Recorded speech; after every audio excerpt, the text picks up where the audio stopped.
Hello, and welcome to Michael and Ivanka's Grand Podcast. I'm Ivanka Magic. My name is Michael Forrest. This is a podcast where we have a little sort of public therapy chat and we sort of hang it on some overbearingly large topics so that when you're scrolling through it, you sort of don't really want to listen to any of them because they all sound a bit hard. And that's our USP. Feels like too much like hard work. But just click on any of them because none of them are very serious, really. Although they are. But the idea is, just got to keep thinking about this stuff. Because the temptation is never to think about the big problems of the world and just focus on little stuff. So that's why every week we're trying to just make some time to think about the big things. Because that's how we start to make a change and that's how we will impact things. Every week we try to put some time aside to think about the big things. Thinking about big things, talking about them. What are we talking about this week? This week, we've decided to talk about understanding. We can come into it from a sort of empathy angle. We can talk about different types of understanding. We can talk about sort of understanding each other. We can talk about understanding the world through sort of science and things like that. We can talk about machine learning and whether machines understand things in a true sense. But I think we just, see where we end up. So shall we go? Let's go.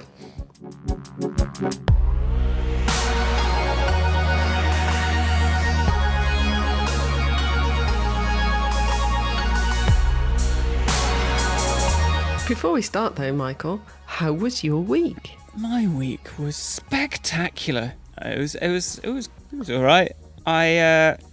We voted yesterday for what it's worth. Did some research on Wednesday night tried to do some research into the candidates on Wednesday night before Thursday morning voting. Couldn't find anything about any of these people on the internet, which was kind of weird, or very little. Not even on the Open Democracy website? I didn't really know where I was supposed to be looking, and it's not very well indexed by Google if that's where it's supposed to come from. And then, just my expectations of... I thought I'd just be able to leave it to the last minute and just kind of do some homework the day before. It turns out seems like, who are these people that I'm supposed to vote on? I don't know.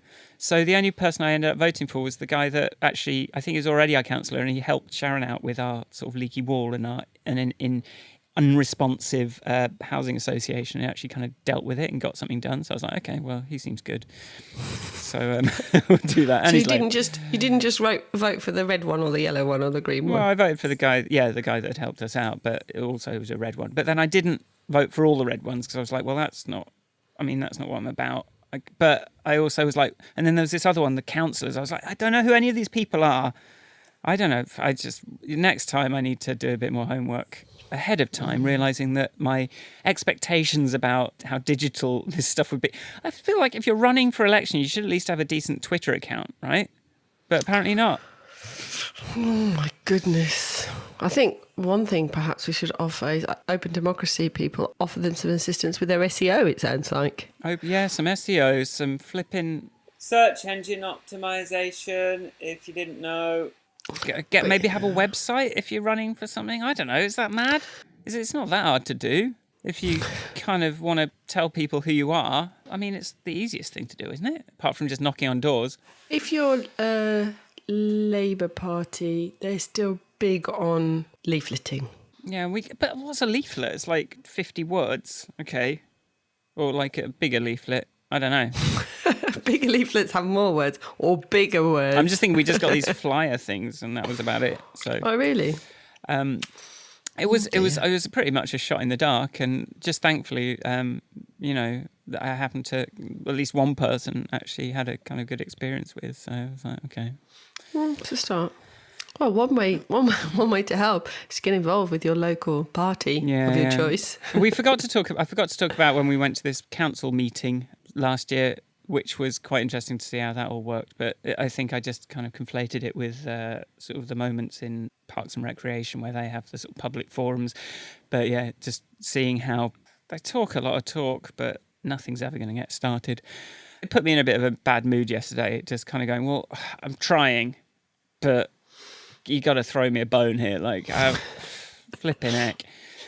In other news, my I sorted out my studio and I've started sort of shooting these videos of me doing my little live techno sets, and I got my little kind of 3D little people dancing in the foreground, like my little pretend band, and it looks kind of awesome. I did post a little video on the podcast Instagram, but yeah, like yesterday I just put a little snippet up on Facebook. I got some new likes on my page for the first time in ages, so it seems like it's always good. So I'm going to start posting that to some big groups, and it's nice to sort of do something and people, because it's like it was like a year of intensive development work, and then I kind of released this video and people weren't that interested, but then the idea of it was sort of like supposed to be integrated with reality, rather than just a thing on its own. And I think being able to see my big face behind my little characters just made it kind of come alive in the way that it was in my head, and it was like, yeah. It was quite clever. I did check it out on the Instagrams.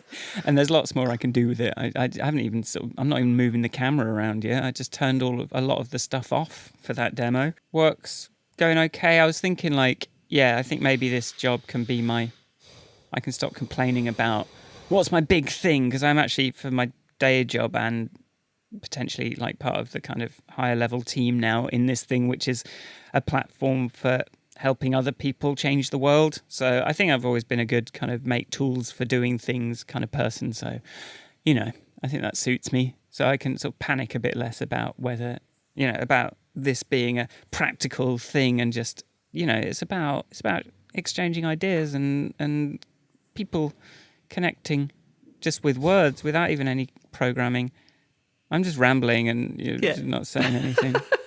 Just listening to you. It's like, yeah, you are rambling a bit. How was your week? My week was very good. I did a day's work yesterday as a user research coach. We had 5 people. We had a whole day of working together, and I enjoyed it. It suits me. Were they already user researchers? Or It was a bit of a mixed bag, because I had one person who was experienced, a couple of novices, and one person who'd never done any. Mm-hmm. So it was a mixed bag. So we geared it towards not the least experienced, but the less experienced. It suited me because I by way of preparation, I had lots of different activities to do, because I didn't really know who was going to be there before the day, because it was in the civil service, and often the civil service, they kind of like to, you don't always know how many people are going to turn up to a public sector meeting of any description. So I was like, I had more activities than I thought I could get through, a few ideas for how to organise it. And so I spent a little bit of time at the beginning working out who everyone was and what they could do. And then we worked very hard. So by 4 o'clock, they were all looking at me, looking very tired. So I thought that I'd done a good job. Excellent. Wore them out. They made positive noises. So I then spent sort of the last bit of the day showing them some things where they could just sit there and absorb without having to particularly participate. And then I let them go. And then I'm seeing them again next week. So that's exciting. Well, there you go. Some that's my earning some beans.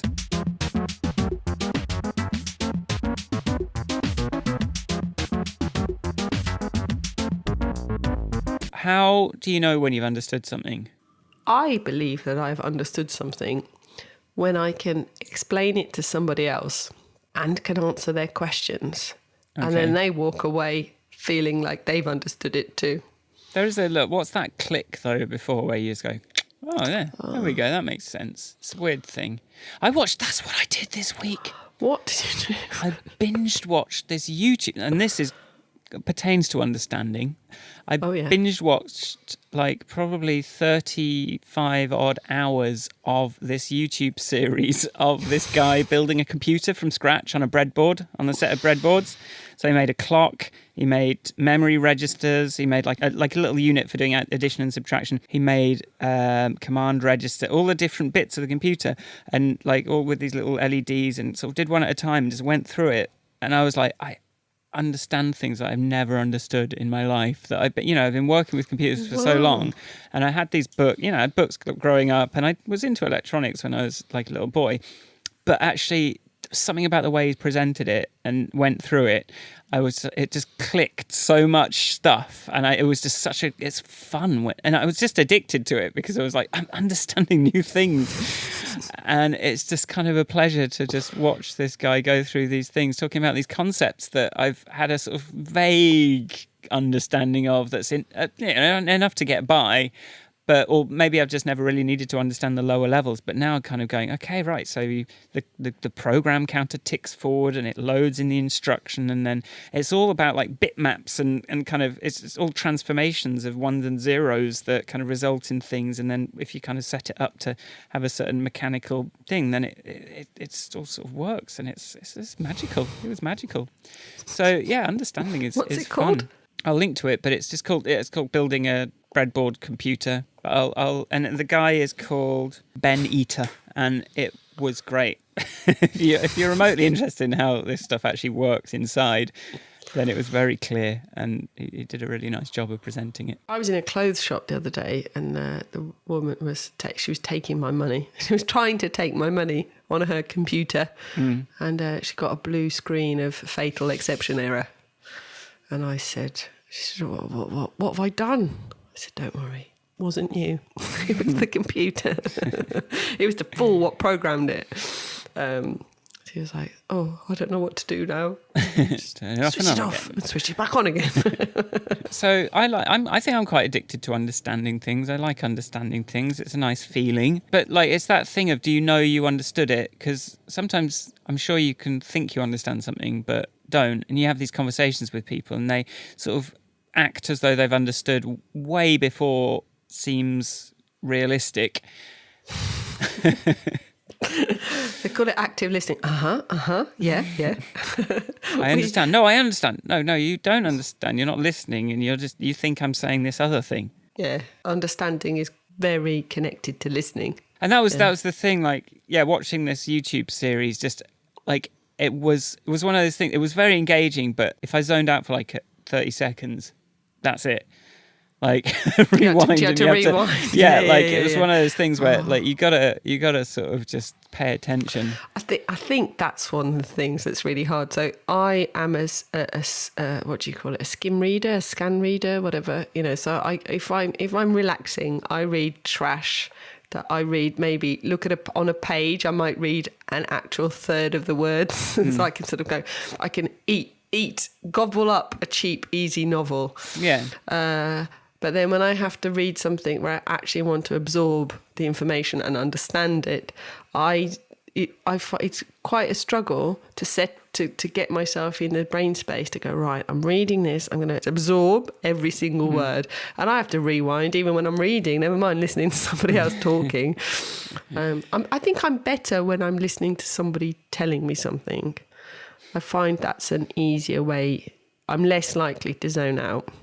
But yeah, that thing of sort of speed reading and just kind of skipping half the words. Yeah, sometimes I get into a book and I'm like, yeah, this is not really got very much substance to it. I'm just going to really whip through it. 5 pages a second. And then you can sort of tell if you do miss something, you can just kind of go, oh, actually, I've kind of lost the thread a bit here. And then you can kind of go back and read it properly. But most of the time, it's just like, here is a load of things you already know or some cliches or some generic stuff. Let's get to the point.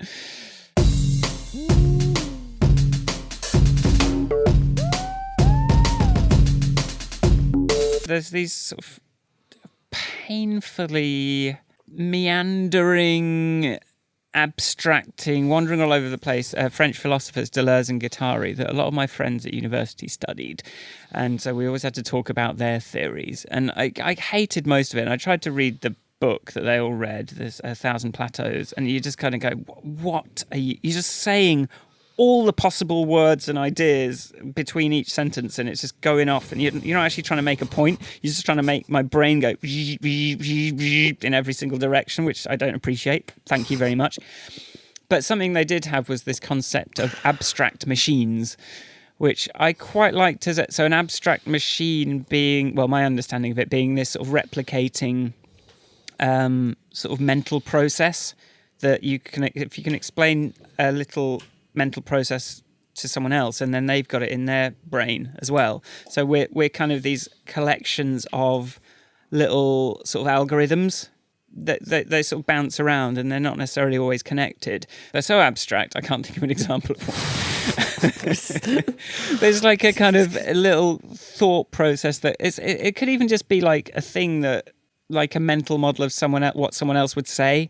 So like once you've kind of got the idea of what your partner is likely to think about something, then you've got like a little version of them in your brain. Oh, I see. That's interpreting the world. But it's not just models of other people, but it's almost like if a person is an assemblage of lots of different of these kind of processes or like beliefs or little kind of ideas, then you sort of like share those between each other, and then now you've got a copy of this thing that when it sees, I think it is kind of maps into sort of neural networks. When you see, for example, like Sharon's got this glove blog on Instagram where she sort of takes pictures of just lost single gloves.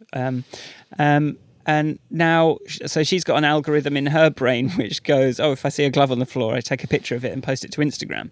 So now I'm walking around, and then if I see a glove on the floor, like the machine is in me as well. So it's sort of, okay, well, yeah, I'd better take a picture of that for Sharon or just tell her about it later. You said some interesting things. She says in user researcher mode, you said, like you're understanding something, you've got the sort of levels of understanding where you understand enough to get by. Yeah. So there's that sort of, I can bake bread even though I don't necessarily understand the chemistry and biology involved in the yeast reacting with the water and the flour and the sugar and the salt, whatever it is. That's always quite compelling to me, the idea of, what if I could get that kind of lower level type of understanding going? But you don't need it to get by. No, and that's what you were talking about with the example of the computer, the breadboard computer. It's, you can absolutely use a computer, build a computer, upgrade a computer, do quite a lot to a computer without really understanding how it all works and which are the component parts. So, we can live on the planet without really understanding the universe. We don't have to understand everything to a degree. So there's the enough to get by. Enough to get by might be enough to function. It might mean enough to pretend. I often feel, especially now that one of the things I'm enjoying about this podcast is there's quite a lot of things that I think I know that actually when you and I sit down and talk about them, I'm like, I don't know enough about this. I need to go off and read some more, or it clarifies to me what I think I know. Yeah. So I quite enjoy that. Then it makes me more confident. Because then I've had my ideas tested a bit by you. Okay. I had to explain them to Michael. I've got one thing that came up this week. My sister was telling me about her foster kid was at school, and he's got this teacher he doesn't like. Yeah. And we were digging up why he doesn't like the teacher. And it's because the teacher probably doesn't understand their topic well enough. So when he asks questions, they can't answer the question. So then they get cross with him. And then, he gets sent out of class for going, yeah, but what does that mean? Or what if? And I think that's quite a difficult thing for children in school. I remember I had a friend who told me, this is years ago, told me this story that when he was in school, he'd had an argument with a teacher because he told her that a sheet of A4 was a 3D object. And she told him it wasn't. And he was like, well, it is. because it has a depth. It's just that the depth is really, a piece of paper is a 3D object. This teacher's like, no, it's a flat object. He's like, no, it's a 2D. No, it's a... So it's like... that sort of, and it was a science class, and it was something about the state that matter can be in, and he'd read something else somewhere else, and he said, what about fire or something, I don't know, and she said, well, at GCSE you don't need to know about the fourth state. And he was like, yeah, but is there a fourth state? And he's like, well, you don't need to know about it. Like, yeah, but... So why like just tell me? Like... It's that thing, and I don't like this thing that the way the curriculum is sort of like has these little, and I know there's a lot to kind of, sometimes you just don't have the concepts in order to be able to explain it, but Yeah, have a go. Like if you're putting people in the mindset of 1, 2, 3, okay, let's have 4. Just have a go, and then we'll get to it, and then maybe maybe later. But now you can look it up pretty easily, can't you? So yeah, but if you're in your science class, it seems reasonable to go, "Hello, science teacher. What about this then?" Plasma state is the fourth one. That was it. Yeah, it is. That's what I learnt talking to a 14-year-old. What is the fourth one? Plasma, yes. But yeah, that's exactly what I did. Lydia was telling me the story, and I was like, what is the fourth? She was like, plasma. She goes, I didn't know either. Oh, okay. But it demonstrates that we have a young man who's interested in things and learns things, so that's cool. Understanding enough of something. Yeah, and this comes up in the way I think I've got very far in my programming career by being able to sort of pull together enough example, or I know something I've got to do and I can kind of make it happen, and I know it worked because it worked. But I think you can get quite a long way without necessarily understanding everything that's underneath. Although I think, as I said before, it's when the bugs come in that you kind of then have to read how everything works internally, so that you can actually kind of fix the problems with it. So you can sort of, without an understanding, you can successfully create. If everything goes well, you can create something. But then if something goes wrong, then there's an awful lot more to learn to troubleshoot that. And that probably applies to lots of things, lots of professions, lots of things in life. Like it's when something goes wrong, when something stops, doesn't behave as you expected. Yeah, that's when you really need that extra level. Yeah. And that's when your experience comes in. And but it's like the whole premise of school is around exams and testing. And, I'm not sure that demonstrates your understanding of anything. And then I was thinking, well, because that's just you telling a story of a thing. And then there's applying your knowledge. Can you bake some bread? Yes, I can, but I still don't understand, necessarily the reactions going on with the yeast. Does it matter? Well, probably not until the point at which your bread didn't rise. And then you need some sort of debug. Was my oven too hot, too cold? Was there too much yeast, not enough? Was there what went wrong? But that still doesn't mean you understand it. It just means that your depth of understanding is greater, or your ability to debug is greater. But it doesn't mean that it still doesn't mean you can explain the chemical reactions. Well, I mean, you can learn some fail states and how to recover from those. So you can but that's not the same as necessarily understanding what's going on underneath. So I think to understand something, you're sort of painting a picture of it in your head, or creating some sort of narrative in your head. Yeah, like a mental model. Well, yeah, mental model I think is the proper word. So, yeah, painting a picture isn't a way I've thought about that, but yeah, it's probably a bit more intuitive.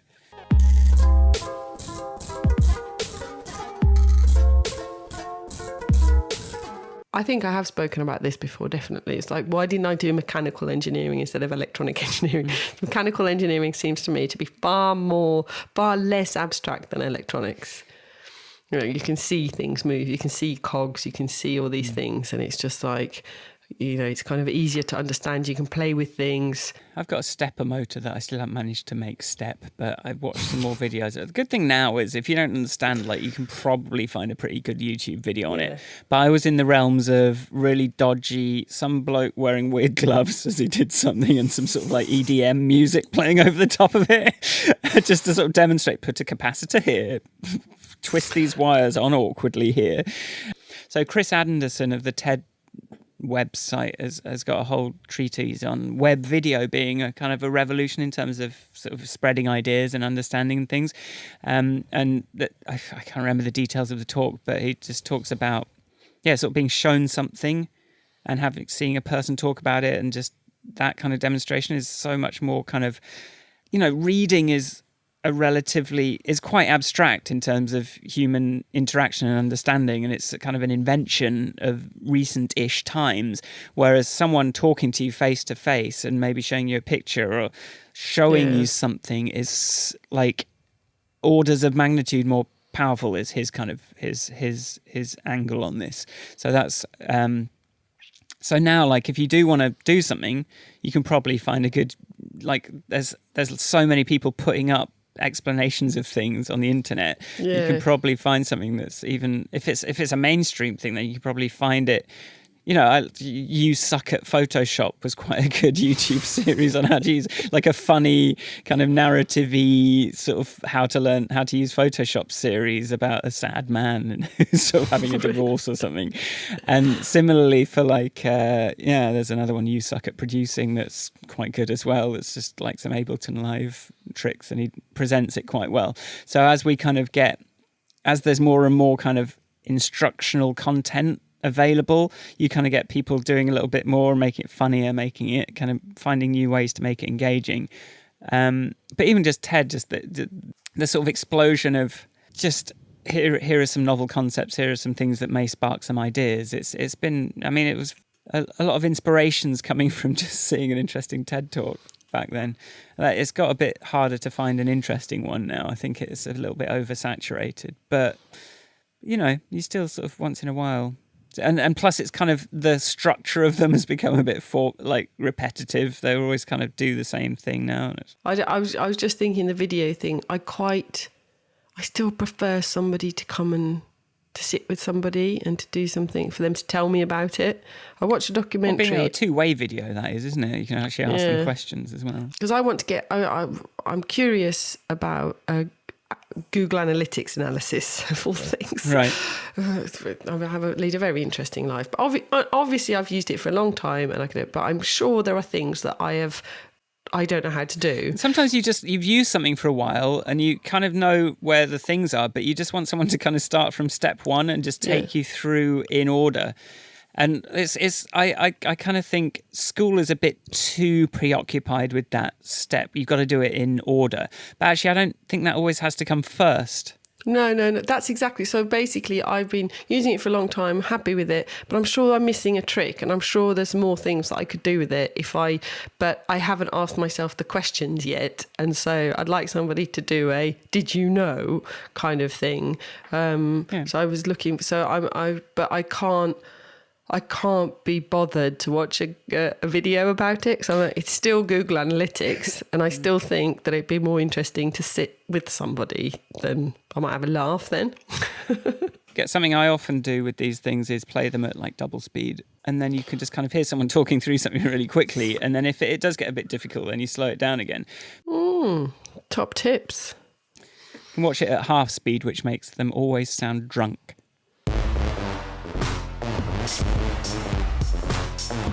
Okay, I've remembered this list of different kinds of understanding that from Douglas Hofstadter's book, and he talks about another big method of understanding is by analogy. That's quite a popular way.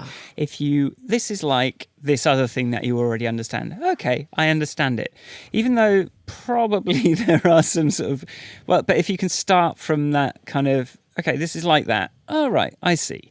Then that kind of gets you a long way towards something. So you don't have to kind of understand from scratch every single time. I'm a big analogy user. You really are. When explaining things. I use and abuse analogies all the time.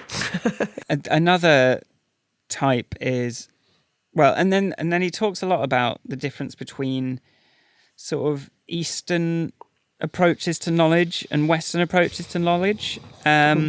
So in the West, we're quite preoccupied with what he calls reductionist understandings of things. So we break things down into their smallest components and then try and understand those. So we smash atoms apart, and we kind of feel like if we can understand all the things that make something up, then we can understand the things that emerge from that. However, sort of Eastern wisdom, he says, I'm sort of taking his word for a lot of this because I'm not an expert in these things, but it's more about you can't understand piecemeal. You have to have a holistic understanding of things. Like you can't ignore.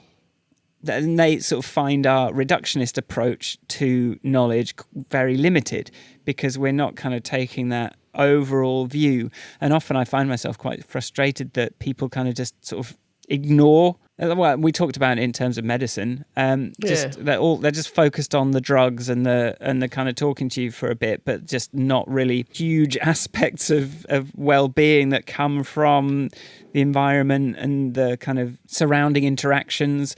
and all that kind of thing. So I think that, yeah, no one is better than the other, reductionist versus holistic, but I mean, it's global. Everything's global now, so it's all kind of historical a bit more. But yeah, we haven't managed to figure out how to get from the little things to the big things. But when there's enough complexity and emergent behavior and consciousness and things like that emerging from extremely complex interactions of neurons and atoms and things, it's like to get from the ground up is very difficult, and that's what, and our intuitive understanding of a lot of these things comes from that sort of top-down sort of abstract. I don't really know why this is, but I can understand an awful lot about it if I take the thing as a whole. I didn't. The reductionist versus holistic sounds familiar, but I don't think it's something that I've got in my knowledge bank. But I think I'm more of a, even in the context of making a product, you know, an expert in a single thing is not going to help you make a successful product. No. You know, the depth, you do need the breadth or people that can bridge the different depths, as it were. So, you know, the kind of... Disciplines. Yeah, you do. I was going to say, you know, you do the full advantage of a multidisciplinary team is that understanding of the whole instead of... Yeah.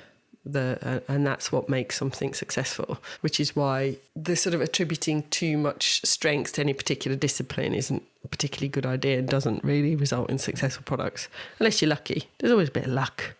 If you want to ship something, you've got to kind of... I've seen teams of developers where all they're interested in is, you know, going through the bug list that has been created or the feature list, but that no one's really got that. And this is why I get a bit upset if someone just kind of treats me like I'm just a developer and just that, because I kind of sort of see that thing of not really taking responsibility for the thing actually being completed and going out, which doesn't just mean you get your bit of code working. It means the content's got to get in there, which means the marketing's got to be sort of ready. It's got to be ready to point people at. And there's layers and layers to things that if you just sort of stay specialised in your one little area, that if no one else is really focusing on that either, then you just don't get anywhere. And often with small teams, you hope that the product owner, product manager sort of person will, but sometimes there isn't even someone doing that. So, you know, I often end up kind of prioritizing my stuff based on, we've actually got to put something out. I can keep fiddling with my little bit over here indefinitely, but it's never going to go live because no one's actually kind of focusing on pushing the actual whole thing forward. No. So I do think the sort of the holistic view isn't just in health, or, you know, it's quite important and growing. I mean, that the government digital service did a thing where nobody was allowed to be a user experience architect. That job title didn't exist, because the argument was that, you know, you had interaction designers, user researchers, developers, blah blah blah, but as a team you were responsible for the user experience, and that it wasn't because, you know, you could have a really well designed interface, but if the app ran really slowly, then it wouldn't feel like a good experience, regardless of how beautiful the interaction design was. So and compelling. So it's that kind of, and I think that's a sensible, you know, it is a bit of a linguistic or a labelly reminder, but it is a reminder that no single person can be responsible for the user experience. It is everybody. So, you know, you can have the best yeast in the world, but if you haven't let the bread prove, it's not going to be good bread. I understand that now that it's been an analogy.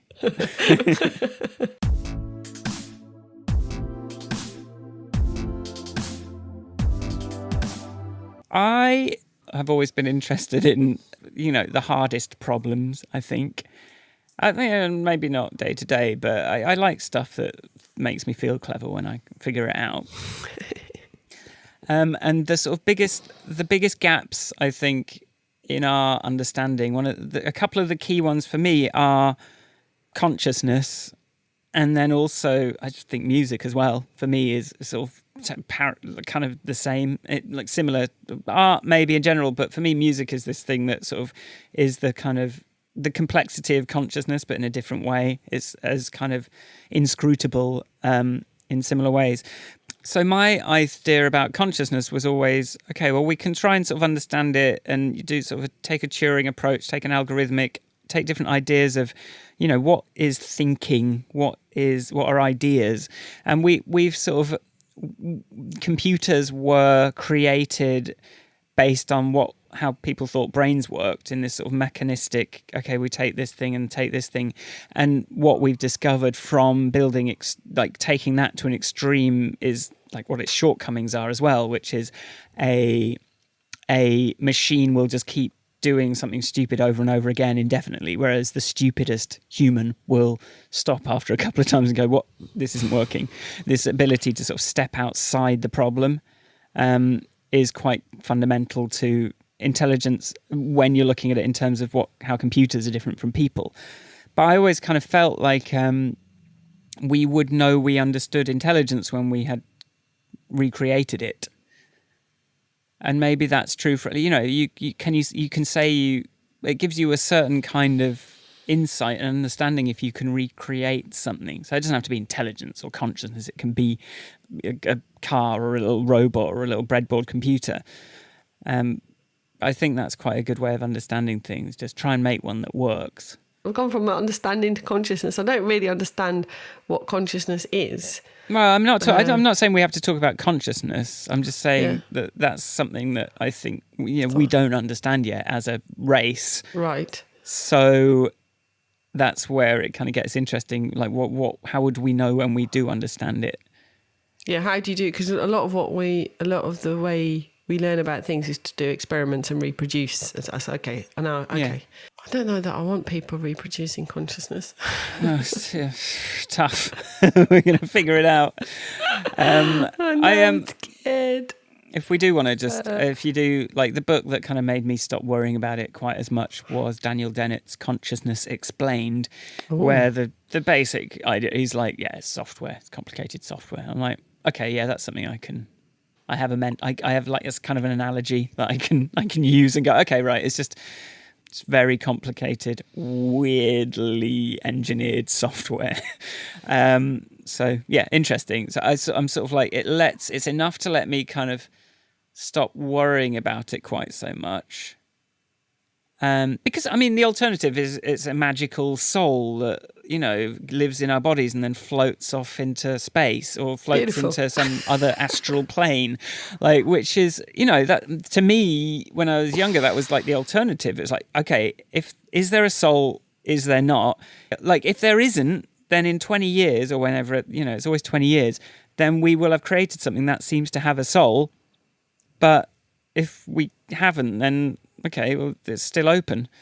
So, but then I'm pretty confident that we will. So that I'm not going to worry too much about this magical floaty thing. This is not something that I've thought about in the same terms as you, and therefore it's quite difficult to have a conversation about it, because it's like, oh, now I've listened to that, now I need to go on I'll be doing something else, thinking about that and going, oh yeah, I don't know what I think about that. You and everybody probably, they've just kind of gone, whatever.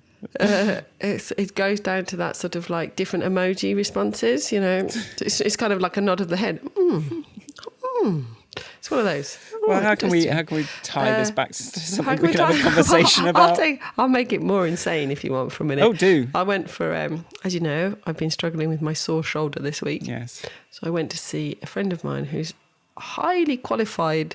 He's got a sports science degree and a master's in this, and he's been like the muscle strength trainer for Team GB, this, that and the other. Highly qualified. So I go for him for a massage. He's sorting out my shoulder. And then we end up talking about podcasts and what he listens to a lot on podcasts. And the thing he's listening to a lot at the moment is all these experiments they're doing with psychedelics. Right, yeah. That's the thing that conscious. That's what, when you start talking about consciousness, I was like, because he sent me, I was like, well, send me a few podcasts. I will listen, but I haven't had a chance to actually listen to them yet. But he, I mean, I have read, or I have this sort of peripheral awareness that there are experiments being done to use psychedelics to treat people with depression, and I think PTSD as well. But I haven't dug into it. But he was telling me about all these experiments they're doing, like to give a dying person and the entire family psychedelics at the same time, sort of at the moment of death and all this kind of stuff. And it's like, that's sort of a whole world of consciousness. That's what, when you say consciousness, that's what I end up thinking about. It's like, I think, the obsession with consciousness is more to do with what happens after you die. Yeah, so that's why it's important, isn't it? And that's, I guess, why it felt for me. I've sort of forgotten that was why I cared about it. But yeah, so it's like, it was to do with souls. It was to do with, am I going to live forever as a ghost, or am I going to just die after my time here? So obviously, there's nothing really more important, is there? It's like, well, how long have I got? Yeah, what a waste! All this learning and activity, and then you just kind of like disappear. And that's why I want to live for like 300 years, so that I can like learn more stuff. Or do all my projects. I can't possibly complete my to-do list in 100 years. But I do have to concur with Steve Jobs on this thing. I think like to take you seriously, I kind of feel like you have to have ingested some sort of psychedelics at some point, so you can understand how idiosyncratic our daily understanding of the world is, and how different it could be just if the chemical balance was shifted a little bit. Because I think that does make you it's not something I would want to do very often, but it's, if at all anymore, but it does make you appreciate how particular the lens through which we view reality really is. And that's why people come out of these experiences with, I understand everything. It's not a thing I've dabbled in. Oh, well, I can't talk to you then. Sorry. No, clearly I have, I can't be taken seriously anymore. I did read this week as well about he's a British but moved to Australia scientist, British born. David Goodall is 104 and he's choosing to die. He's taking himself off to a Swiss clinic. And it sounds like, on reading it, he's just had enough. 104 years old, still working at university. Right, still working. But they, a few years ago, very recently, restricted his access to things based on health and safety, something. Right. And so suddenly, sounds like they've taken away his reason to keep going. Right. And so he's... Well, that's kind of criminal, isn't it? And it works for free at the university because he's like a highly skilled volunteer type person. We had some sort of honorary research position or something. Yeah. But what on the subject of living to 300, Michael, you just got to keep yourself interested in projects. Well, you got to, just always keep learning. Like I know that the minute I stop learning new stuff, I'm gonna. Then what? Like there's what's left. Like you just got to keep. I just want new things in my brain all the time. Maybe that's selfish. Maybe I should be getting life from giving things to other people. But or I don't know. I don't know. I think you can't. What are you going to do? I mean. I think it's a mixture, but I think we're both a bit like the kind of people who are like, oh, I hadn't thought about that. Right, I must go and read about it. Yeah. Watch I love video, finding I love it when you sort of find a little vein of like explanation somewhere, and you can just kind of like binge on that. Again, breadboard YouTube series or like nicely written book on economics, or like I don't know. It's like, oh, I don't know about this. I don't think having a curiosity about Google Analytics is a particularly exciting curiosity to have, but I am curious. I'm like, what is the? Come on, skill me up, please. Thank you.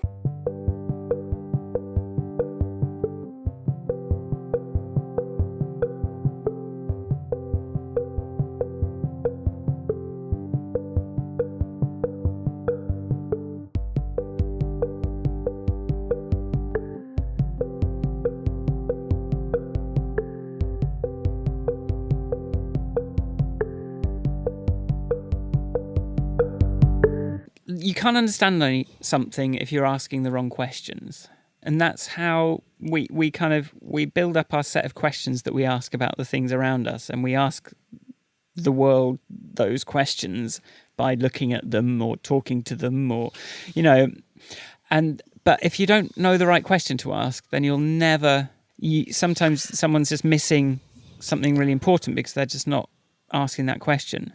And I think this kind of ties into the conspiracy theories world and into kind of political environment at the moment and all that kind of thing. But I don't think it's to do with not knowing the right question to ask. I think you can't ask the right question until you know enough. It's like what I was saying earlier about, I'm sure Google Analytics can do more for me, but I don't know the questions to ask. I'm not excited enough about it. I'm not bothered by it enough to question it. It's the same like in this coaching session yesterday. The questions people asked me at the beginning helped me understand where their knowledge lies. Like, if you're asking that question, then there's all this stuff down here that you don't know yet. Let me take you down a bit, and then you can change. You'll realise that that's the wrong question.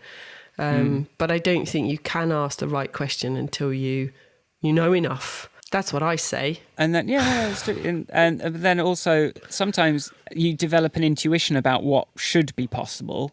Or what, for me, like working, it's like I know that this sort of thing should be possible. So then I'll kind of do some research and try and find how to do that thing. Whereas someone with less experience in that particular area who will just kind of continue down a different line, which is a lot less efficient because they won't have that intuition about how things should be able to work. And then that's the fear for me of like taking the brakes off the programming for too long, is that my intuitions about what sort of thing you can do will just be out of date, and I'll just be slow, and I'll just be I think there's a couple of things that are one. We've spoken already about the fact that because of what we do for a living and our interest in technology, our expectations of technology are far higher than other people's who don't have the knowledge. It's like, actually, what do you mean I can't do that? That is easy. Why haven't you implemented it? Or whatever it is, or it's a well-known pattern or whatever. Equally, I think if you don't understand things, that's one of the biggest reasons one of the biggest things to make you fearful are things that you don't understand. There's also the fact that in experiments proven by science that are real facts, people are less likely to believe a statement that is either expressed with complex words or in a funny, difficult to understand font. Right. They were like, no, that statement is not true because it's sort of obfuscated in some way. Like, I don't understand it, so it must be false. Right. I could actually find the name of that confirmation, that bias, but I can't. Font I've typographic bias, it's lexicographic bias. I don't know. It's called something cognitive fluency, processing fluency. If there's friction going in. Yeah, then it's lies. So a friend of mine shared her presentation on cognitive biases so that I could be inspired. And she's used the sentences, consequences of erudite vernacular used irrespective of necessity. Thanks for that.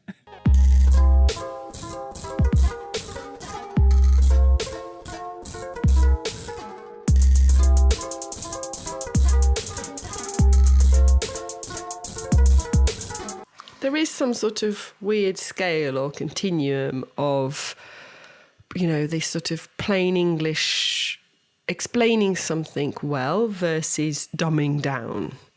And that's where people get all caught up in the middle of it, going, I shouldn't be needing to dumb this down, and I shouldn't be having to do this. It's like, but the question is, how many people, what is the audience that you want to understand the thing that you're saying? And if the audience is very limited to you and an elite group of people that have exactly the same vocabulary as you, and I think we're conscious of this when we talk about technology on this, even this podcast, we're like, who knows what one of those is?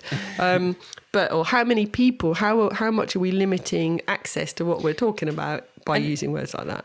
And when it's hard-won knowledge, you kind of, it doesn't mean it's that complicated. Like, it doesn't mean it's that difficult. Like, I mean, like, if you're sort of protective and defensive about your special knowledge and you want to kind of keep it kind of shrouded in this intellectual-sounding language, then, like, it's probably not. And just because you had to work hard for it doesn't necessarily mean that when you explain it, the other person has to work as hard. No. If you do a good job of explaining, which, it's not fair, but get over it.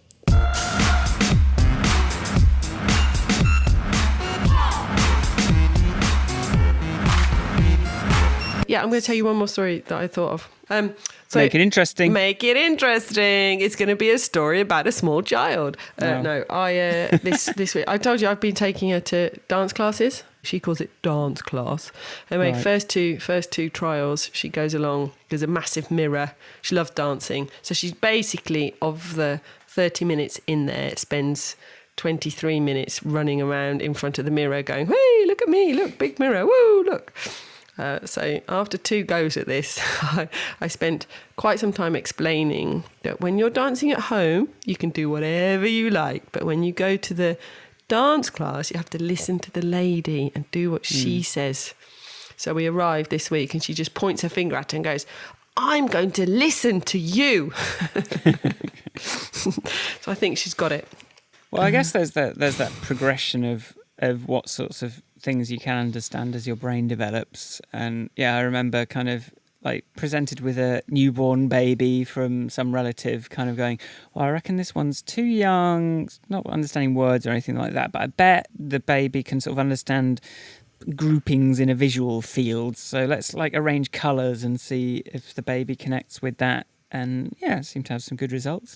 Put all the yellow ones together, put all the blue ones together. Look, ooh.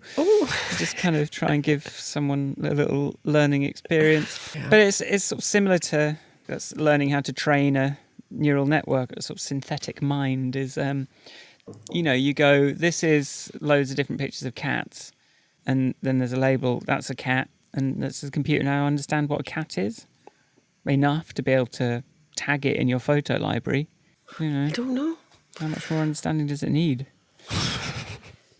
Have we understood understanding? I mean, no. No.